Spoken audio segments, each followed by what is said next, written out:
안녕하세요. 그 남자는 통신사에서 일하고 있는 회사원이었고 전 중소기업에서 경리로 일하고 있었습니다. 그 남자 집은 일남일녀, 그 남자가 둘째였고 위에 누님이 계셨습니다. 3년 정도 연애하며 결혼 전 시댁에도 자주 인사드리곤 했습니다.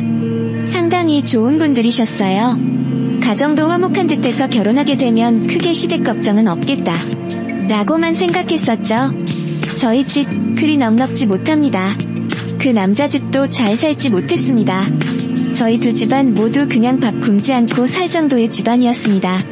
다만 제가 열심히 재테크로 돈을 모아서 돈이 좀 있었습니다.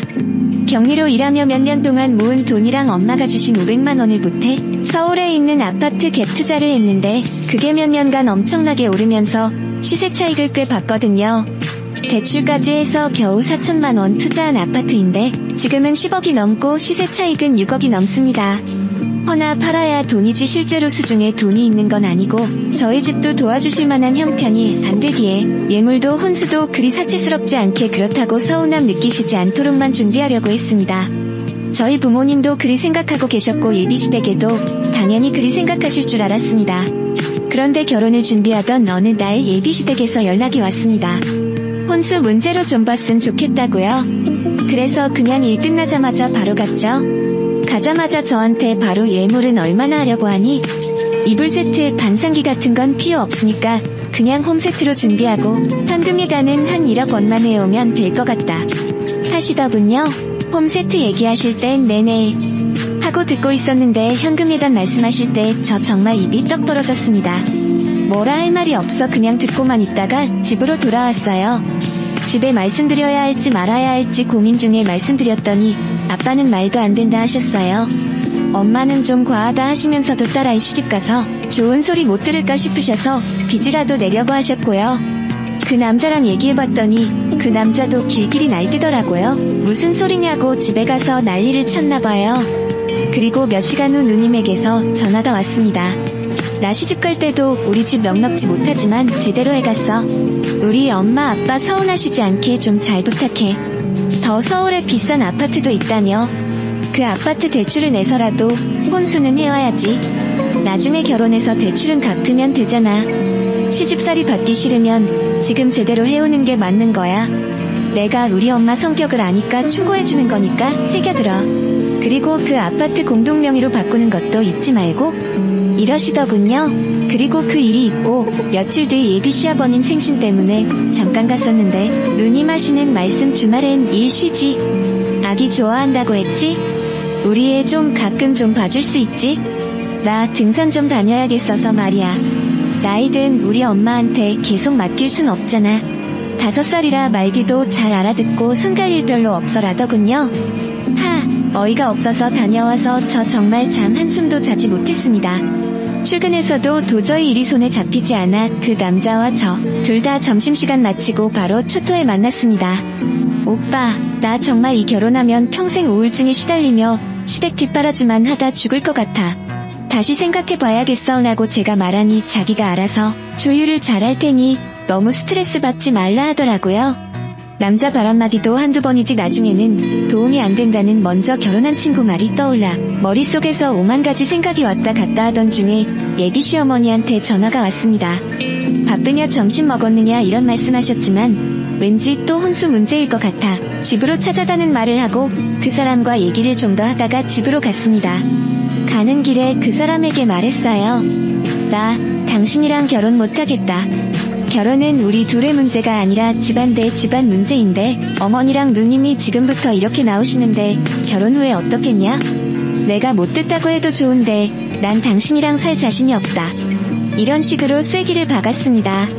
그 당시 남자친구였던 그 사람을 정말 사랑했지만 그 집에 하녀로 들어가기는 정말 싫었거든요. 그랬더니 그 사람이 그래. 그럼 가서 엄마한테 네 입장 잘 말해. 엄마도 너희 집 사정 잘 아시니까 말만 잘하면 알아들으실 거야.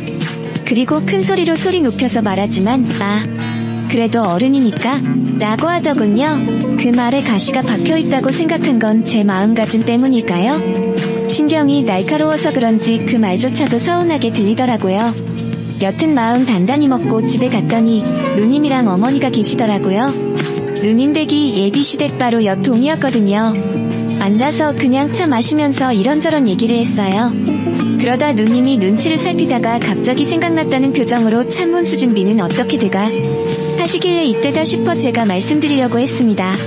그런데 불쑥 어머니께서 내 친구 영숙이네 둘째 며느리는 혼수 몇 덕을 해오면서 집까지 같이 해왔다. 아휴 배 아파 죽겠어. 얼마나 자랑을 하던지. 참복도 많아 이러고 호호 웃으셨어요. 정말 화가 나더라고요. 그래서 확실하게 말씀드렸습니다. 좀 버릇없고 못되게 들리실지 모르겠지만 어머니, 저도 집해가는 거나 다름없어요. 다만 지금 들어가기엔 자금이 충분치 않아 못 들어가는 것뿐이고요. 그리고 저희 집엔 혼수 몇 덕 할 만한 돈 없습니다. 제가 갑부집 딸도 아니고요. 어머님과 누님이 뭘 잘못 알고 계신 듯한데 예단은 남자가 해오는 집에 10%만 하면 된다고 들었어요. 신혼집 전세금 6천 중에 어머님이 해주신 돈 없잖아요. 대부분 대출인 거 다 아시면서 왜 그렇게 과하게 요구하세요? 저는 그렇게 못해요. 어머님이랑 누님 비 다 맞춰줄 수 있는 돈 많은 며느리 받으세요.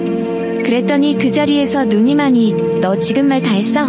정말 싹수가 돌았네. 어른 앞에서 무슨 말본새야? 라고 하면서 펄펄 날뛰셨어요. 어머니도 어머 기가 차다. 기가 차. 네가 예단으로 이렇게 오면 내가 다 꿀꺽하려고 한 줄 아나 본데? 나 그거 다 돌려주려고 했었다. 그리고 네가 혼수 줄 때 내가 기분 나쁘게 받았으면 좋겠니? 내가 원하는 거 딱 집어 말해주면 네가 준비하기도 쉽고 편하잖아. 그래서 내가 널 배려해서 말한 건데 넌 무슨 애가 왜 그리 서운하게 받아들이니? 도리어 내가 섭섭하다. 그리고 그 집 어서 공동명의로 바꿔라. 들어보니까 혼인신고하기 전에 공동명의로 바꿔야 나중에도 재산이 인정된다더라. 라고 하셨습니다.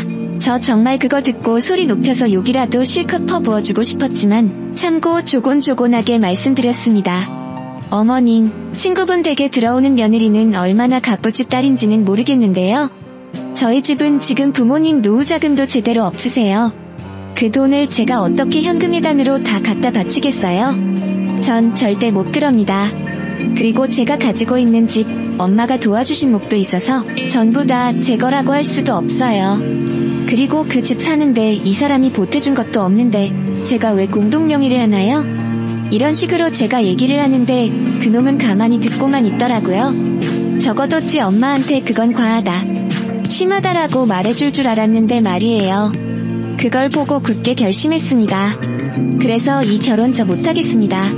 죄송합니다. 라고 딱 잘라 말해버렸어요. 그때야 그놈이 혜영아, 그게 무슨 말이야? 라고 그러더군요. 그래서 제가 무슨 말이긴 이제 끝이라는 말이지. 라고 하니 누님이 뭐 이런 싸가지 없는 X가 다 있어? 야, 아무리 그래도 그런 말은 쉽게 하는 거 아니야. 너는 결혼해가지고도 부부싸움 한 번 했다고 도장을 찍자 X이다. 라고 하더군요. 이 집구석 사람들 상종할 가치도 못 느껴 그냥 죄송하다고 하고 나와버렸어요. 그놈 쫓아오고 전화 오는 거 지금은 얘기하고 싶지 않다고 나중에 연락할 테니까 지금은 제발 내버려 놔달라니 미안하다 하고 연락이 없더군요. 그리고 어렵게 부모님께 말씀을 드렸습니다. 엄마는 차라리 잘됐다. 뭐가 아쉬워서 그런 곳에 시집가냐, 네 배필이 아닌가 보다 하셨지만 아빠는 노발대발 하셨습니다. 그렇지만 어느 부모님이 시집살이겠단 집으로 딸 시집 보내고 싶으시겠어요? 그렇게 며칠을 지옥 속에 살고 있었습니다. 일주일쯤 흘렀을까? 제가 연락을 안 하니 답답했는지 그놈에게서 먼저 연락이 왔습니다. 잘못했다. 내가 다 잘못했다. 파혼이 장난이냐? 내가 잘할 테니 다시 한번 생각해봐라. 이렇게 말을 하더라고요. 갈등했지만 도저히 안 되겠더라고요. 그래서 깨끗이 헤어졌습니다. 헤어지고 난 뒤 정말 힘들더라고요. 우리 둘 사이의 문제로 헤어진 것이 아니기에 그 사람도 많이 힘들었을 겁니다. 그렇게 몇 달이 지나 조금씩 상처가 묻어져 갈증, 시댁이 될 뻔했던 그 집에서 연락이 오기 시작했습니다. 아가야, 그땐 우리가 생각이 짧았다. 현금예단은 필요 없으니 그냥 가전 세트만 해서 시집 오너라. 라고 하면서요. 너무 황당했습니다. 그놈에게도 다시 연락이 왔습니다. 집 앞에서 내내 기다리고 매달려서 한번 만났는데 혜영아 진짜 미안해. 우리 엄마가 마음 고쳐먹으셨으니까 이제 그만 나한테 와라. 라고 말을 하더군요. 마음이 흔들렸어요. 그래서 저희 부모님께 말씀드렸더니 절대 안 된다. 이제 와서 아쉬운가 보다. 만나지도 말고 갈등하지도 마라. 생각하는 시간도 아깝다. 일이나 열심히 하고 새로운 남자 찾아봐라. 라고 하시며 저를 붙잡아 주셨습니다. 그치만 전 솔직히 갈등이 되었습니다. 그 사람과 헤어지고 너무 힘들었거든요. 또 사랑했던 그 사람의 촉촉한 눈가와 무척이나 수척해진 모습, 아직 저를 잊지 못했다는 말을 보고 들으니 마음이 찢어질 것 같았습니다. 그렇게 마음이 약해져 있는데 그 사람은 어른을 만나러 집에 한번 와 어른들이 더 많이 보고 싶어 하셔 라면서 계속 닥달 아닌 닥달을 했어요.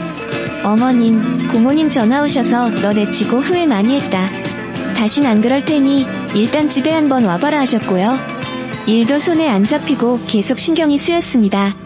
콜 한 척 돌아섰지만 미련이라는 게 발목을 잡아 몇 번이나 갈등하고 고민하고 갈팡질팡 불안한 나날을 보냈었죠.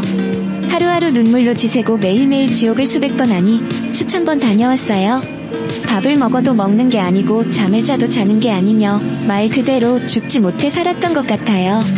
힘들어하는 절 바라보는 부모님 마음은 또 어떠했겠습니까? 그 집안은 끝까지 끈질기게 저를 괴롭혔습니다. 어머니, 누나, 매일 같이 연락 와서 미안하다. 잘못했다. 하다가 어느 순간 또 돌변하셔서 네가 내 아들 인생 망쳐놨네 어쨌느니? 네가 그 집 우리 아들이랑 공동명예하기 싫어서 파혼을 하는 것 안다느니 등등. 집까지 찾아와서 제대로 서 있기도 힘들었던 저를 위해서 힘껏 누르시기도 하고 밀기도 하시고, 그래서 경찰서도 몇 번 들락날락했습니다. 덕분에 저희 집은 가족 휴대폰 번호 싹 다 바꾸고 전 다니던 직장까지 관뒀어요. 몇 달간은 완전 그냥 폐인이었네요. 그러다 어느 순간 그러고 사는 제 자신이 한심스럽더라고요. 거울을 보는데 제가 저 자신한테 미안해지더군요. 그래서 다시 일을 시작하고 그나마 사람 행색은 하고 다녔어요. 그래도 새로운 사람을 만나는 건 무섭더라고요. 가끔 들려오는 전 남자친구의 소식에 마음이 찌릿찌릿했지만 눈 감고 귀 닫고 남자는 아예 멀리 한 채 일만 하며 그렇게 살았네요. 그러던 어느 날 지나가다가 우연히 지갑을 줍고 주인을 찾아주면서 제 인생의 전환점을 맞게 되었습니다. 지갑 속 명함에 적힌 연락처로 전화를 걸어 만나게 된 그 남자가 제 예비신랑이 된 겁니다. 명함을 보니 BMW 자동차 딜러더군요. 그 사람 첫인상부터 참 포근했습니다. 이렇게 만나게 된 것도 인연인데 식사 대접을 한번 하고 싶다고 해서 함께 밥을 먹었고 6개월 정도 그냥저냥 아는 사이로 지내다가 작년부터 진지하게 만남을 가지기 시작했었죠. 예비신랑은 영업을 오래 해와서 그런지 말하는 센스가 끝내줬고 외모도 멋졌습니다. 집도 꽤나 잘 사는 듯했어요. 다정다감하고 솔직한 모습에 그 사람은 상처로 얼룩져 있던 제 삶을 포근하게 안아줬답니다.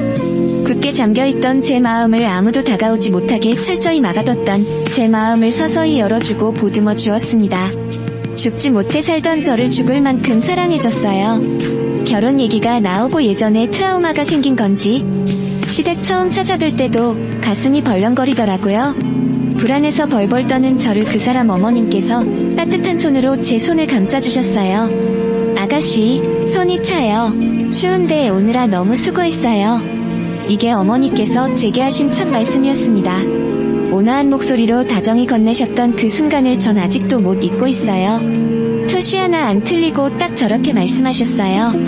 이 말 듣던 그 순간 뭔가 울컥했던 게 기억나네요. 결혼을 약속하고 자주 만났는데 만날 때마다 어머니께선 어디서 이렇게 예쁜 딸이 굴러들어왔을까 하셨습니다. 양가의 결혼 승낙받고 예비신랑이 저 몰래 저희 부모님께 찾아가서 그랬대요.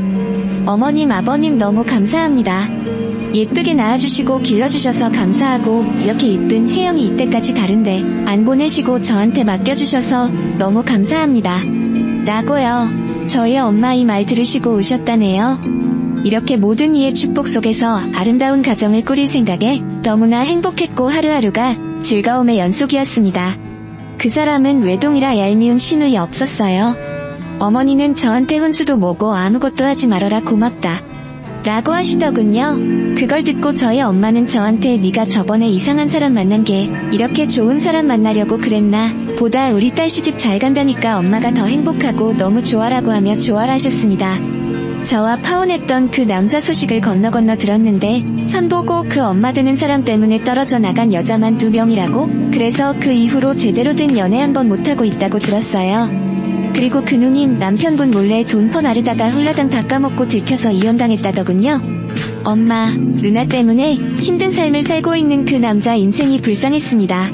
그리고 한편으론 그런 헬게이트에서 빠져나와서 다행이다 싶었고요. 그렇게 저는 행복한 아내, 행복한 딸, 행복한 며느리로 잘 살 수 있을 줄로만 알았습니다.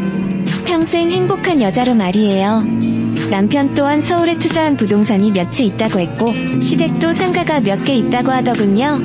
그런데 당장 유동자금이 없어서 작은 집 전세로 신혼집을 시작해야 할 것 같다고 하길래 흔쾌히 좋다고 했습니다. 1억 2천짜리 오피스텔 전세로 시작하기로 했고 혼수나 예단 예물은 모두 생략하기로 했어요.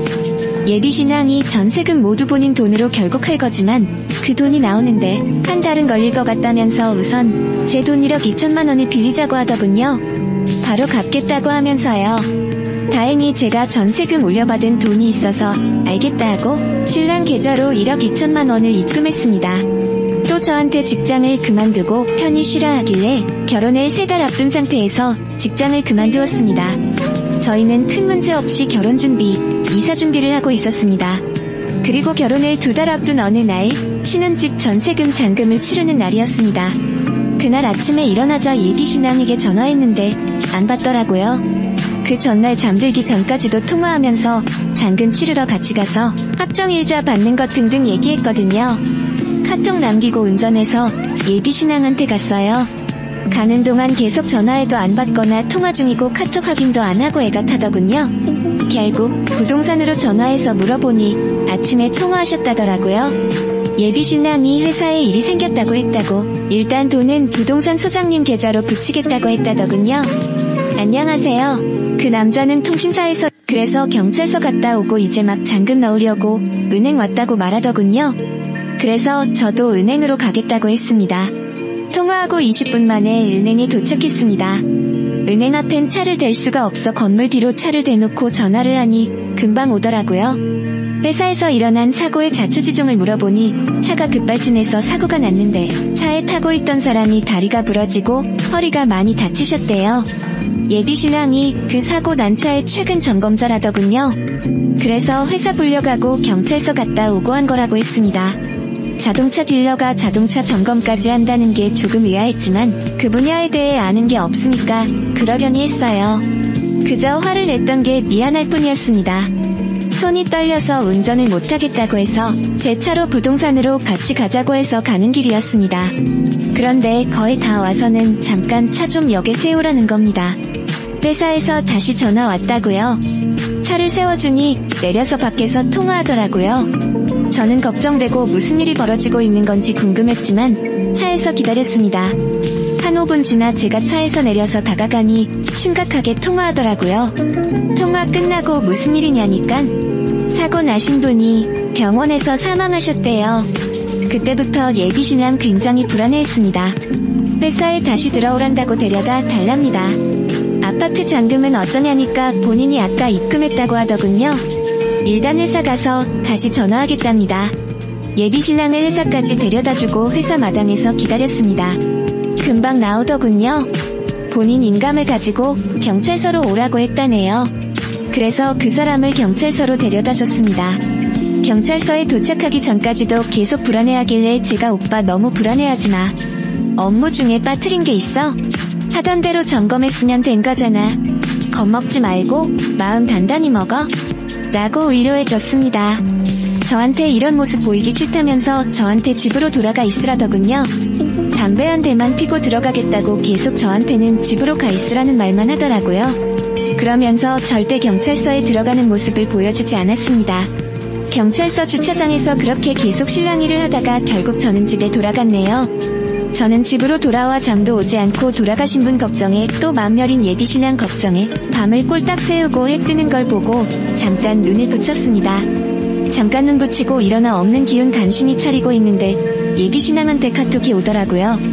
회사에서 오늘 쉬라고 했다고 퇴근한다네요. 바로 전화했습니다.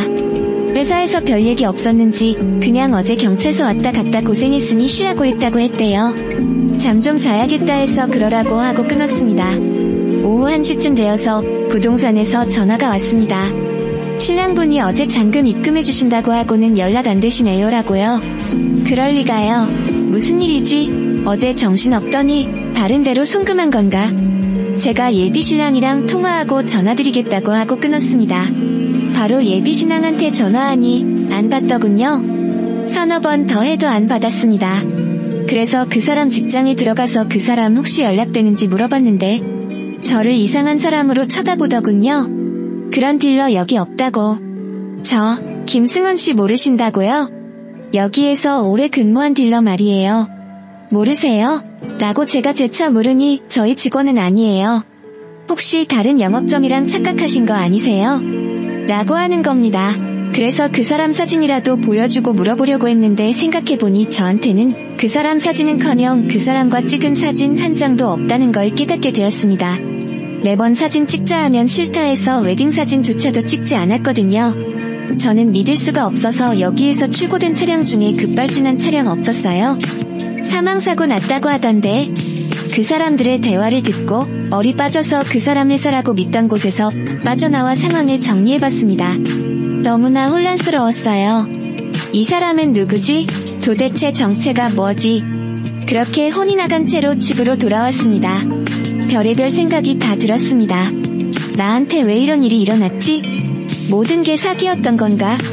그 사람 전화기는 깨져 있었고 예비시어머니라고 생각하며 왕래했던 그 여자에게 전화를 걸었는데 없는 번호라고 나오더군요. 그날 바로 그 사람을 경찰에 신고하려 했지만 그 사람에 대해 내가 아는 게 정확하다는 보장이 없었어요. 그 사람을 찾아주라고 경찰서에 갔지만 꼭 찾고 싶으면 제가 법무사 등 알아봐서 고소를 하라는 답변뿐이었습니다. 그 사람이 살던 원룸에 가봤지만 이미 아무것도 없이 텅 비어 있었습니다. 그런데 지갑이 있었습니다. 내가 주웠던 지갑 말이에요.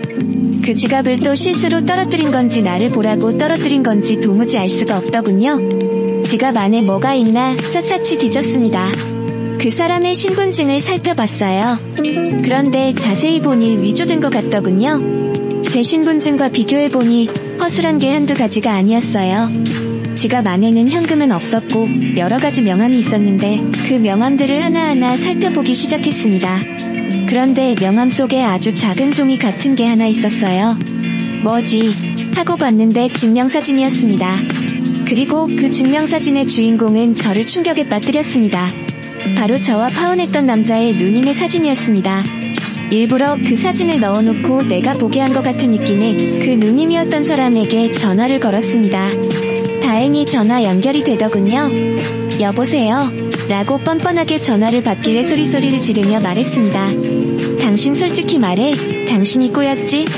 당신이 그 사람 이용해서 내 돈 다 뜯고 엉망으로 만든 거지? 그러자 그 여자 무슨 말을 하는 거야? 정신병 걸렸어? 왜 그래? 라고 하더군요.